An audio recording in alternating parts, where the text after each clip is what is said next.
Merci de participer à ce petit hors-série Banous. Avec toi, on va faire un micro état des lieux de 2024 en SIA.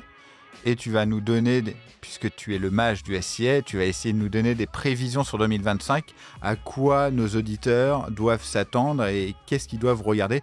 Avant ça, en 2 secondes, est-ce que tu peux te présenter, s'il te plaît? Avec plaisir. Merci beaucoup, Laurent, de m'avoir invité. Donc moi, c'est Alexandre. Ça fait à peu près 10 ans que je fais du SIA. J'ai travaillé dans les plus grandes agences, on peut les citer rapidement, Labellium, WPP, Avas. J'ai également monté une marketplace en tant que CMO. Et après, j'ai fondé le Mage du SEA, qui est une agence indépendante où on fait uniquement du Google Ads, du SEA de manière générale. Et j'ai uniquement un associé, Axel. Je dirais l'élément différenciant très très rapidement, c'est qu'on n'a pas de stagiaires, pas d'alternants, on fait tout nous-mêmes de A à Z.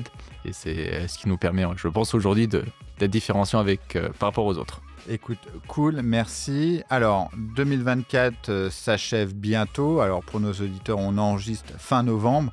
Je vais faire en sorte que l'épisode sorte mi-décembre. C'était quoi les événements? Si tu pouvais me citer 5 événements marquants sur 2024. Bon, alors sur 2024. Alors, je dirais le premier élément, c'est la fin de ce que nous on appelle, alors c'est un nom de format, c'est Video Action Campaign.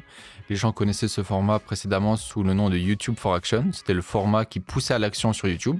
Donc voilà, si vous voulez faire des conversions sur YouTube Ads. Et ce format disparaît, mais va être intégré dans un nouveau format qui s'appelle Demand Gen, génération de la demande en français. Et en fait, ça c'est le premier point, c'est qu'on ne pourra plus choisir la partie YouTube Ads comme on le faisait. Il faudra vraiment sélectionner le format Demand Gen pour faire de la conversion sur YouTube. Ok, premier point. Deuxième point. La fin du ECPC. Donc à partir de mémoire d'octobre 2024, on ne peut plus faire de ECPC. Et à partir de mars 2025, toutes les stratégies qui sont en ECPC vont basculer en CPC manuel. D'accord. Donc c'est vraiment la fin du premier format Smart Bidding que Google avait mis en place, qui était le ECPC. Et donc oui, il faut, je pense, faire attention sur 2025 au CPC manuel.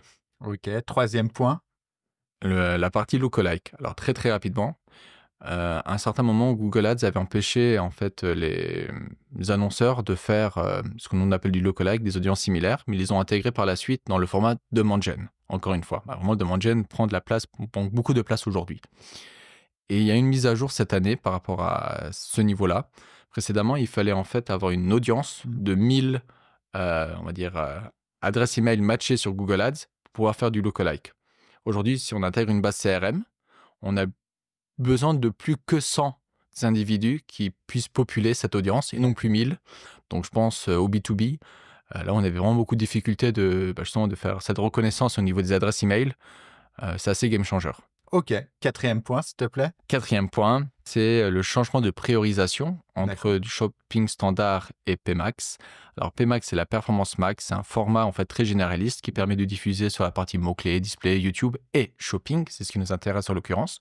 Et shopping standard, c'est le format très spécialisé pour diffuser uniquement sur du shopping.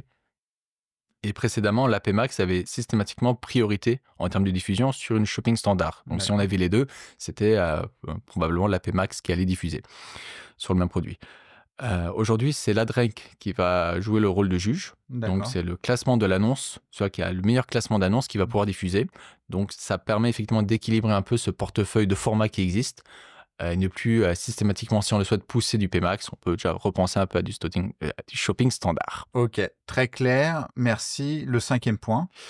Alors, point important, je dirais, la critique qu'on avait par rapport au PMax, donc au Performance Max, c'était un peu cet effet black box. Sauf qu'en sur 2025, nous ont donné beaucoup d'informations supplémentaires dans la partie Insight, dont la part de voix. Donc aujourd'hui, on peut voir la part de voix au global, donc sur du search et du shopping. Donc combien de fois nous sommes diffusés sur la totalité des impressions éligibles. Et on peut faire cette analyse sur la partie search dans PMax et sur la partie shopping sur PMax. Donc qui nous permet justement de connaître notre part de voix sur ces formats particuliers. Très clair. Alors on a parlé de 2024, les points d'attention. 2025, à quoi il faut s'attendre? Alors ça c'est plutôt une observation. Ce qu'on a tendance à observer avec Axel, c'est que l'exact, donc le ciblage exact, imaginons que j'achète Banous, En fait, aujourd'hui, on voit bien que si un internaute cherche meilleur podcast marketing Banous, en fait, notre mot-clé en exact va très potentiellement se diffuser dessus. D'accord. Alors que ça, c'était plutôt un ciblage qu'on appelait phrase ou expression exacte. Et ce qu'on a constaté, récemment, en auditant un compte, j'avais vu une société qui achetait le mot-clé agence social ads. Il a diffusé en fait sur le nom de marque d'une autre agence. D'accord, ouais. Alors qu'on était en phrase. Vraiment, c'était pas possible. Ok. Ça aurait été normalement plutôt du broad. Donc là, on voit bien que l'exact fait de plus en plus de phrase et le phrase fait de plus en plus de broad. Donc ça, je pense que c'est très, très important. Il faut faire très attention du coup. Vraiment faire attention aux exclusions.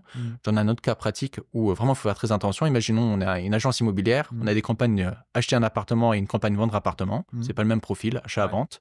Potentiellement, si on achète en exact, en expression, plutôt acheter appartement, on peut se retrouver à diffuser sur vendre appartement. Ok. Donc il faut faire très, très attention. Super clair. Deuxième point, je dirais l'arrivée de ce que nous on appelle du véhicule ads.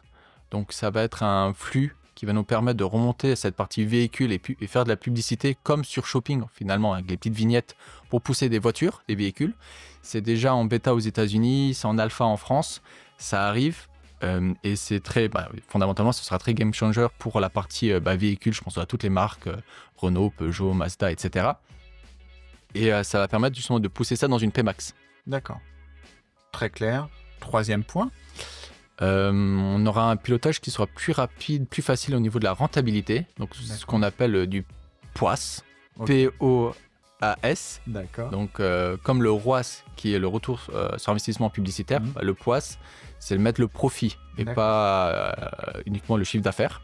Donc ça, on pourra le faire en rajoutant dans une partie colonne ce qu'on appelle nous le cost of goods, donc combien a coûté le produit, et derrière on aura donc une facilité de pilotage sur la marge et non plus uniquement sur le business. Ok, très clair. Allez, un quatrième point pour 2025, à quoi il faut s'attendre? Alors il y a une bêta qui est assez sympa, ça permet de faire des rapports automatisés. Donc en fait il y a un onglet rapport dans Google Ads et on pourra écrire comme sur un chat GPT par exemple, je souhaite avoir les mots-clés les plus profitables mais qui ont une part de voix inférieure à 10%. Donc ça, on va pouvoir sortir ces rapports juste en donnant la consigne, en faisant un prompt. Ça, je pense que ça, c'est en train d'être mis en ligne à disposition. C'est encore en alpha. J'ai pu le voir dans d'autres pays. Je l'attends sur 2025 en France. Je pense que ce sera très, très pertinent. Écoute, nickel. Merci beaucoup, Alexandre. Bien sûr, on peut te retrouver sur le match du SIA.com. Tout à fait. Et puis, tu es hyper actif sur LinkedIn. Merci encore une fois et puis à la prochaine. Avec plaisir, Laurent. Merci beaucoup.